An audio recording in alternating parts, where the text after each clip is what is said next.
Ramadan bagiku adalah kesempatan beribadah bersama-sama, mengisyaratkan aku untuk tetap meyakini keberadaan Tuhan dan kemahabesarannya. Ini kisah aku. Bukan. Ini kisah kami berlima.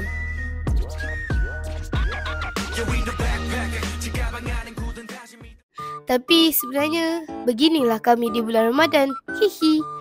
Ini aku, Alice Alisha Safia. Dan ini pula Alia Adriana. Yang ini Farisha Kazih Khaira. Sebelahnya pula Najila Nuzandra. Dan yang terakhir Aisyah. Masa bulan Ramadan, Alia ni kerja dia tidur je. Aisyah lah tukang kerja Alia, tapi dia pun ikut tidur sama. Sebelum berbuka, kami selalu membuang masa dengan membuat perkara lara. Kasih dan Aisyah pula tak suka berkongsi, ada je nak berebut. Ada masa kami mengumpat, ada masa kami bergaduh. Padahal bulan puasa kan? Tapi semenjak kami menyertai puteri Islam, Ramadan kami jauh berbeza. Akan belajar tentang adab-adab di bulan Ramadan. Okey, apa contoh adab-adab di bulan Ramadan? Okey, Adia. Jangan tidur lama-lama sebab makruh dan tertinggal solat. Okey, apa lagi? Yang kedua apa lagi?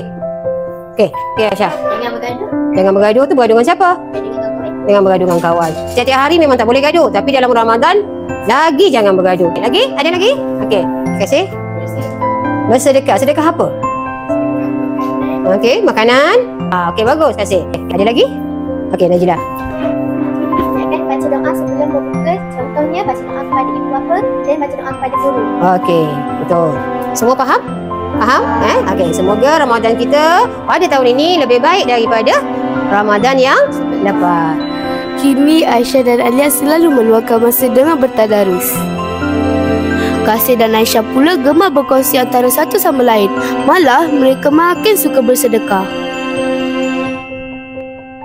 Sebelum waktu berbuka pula, ada antara kami yang bertasbih dan berselawat, berdoa dan membaca Al-Quran. Kami tak lagi mengumpat dan bergaduh. Kami kan sahabat. Begitulah kisah kami berlima ketika di bulan Ramadan tahun ini. Semoga menjadi pengajaran buat anda semua.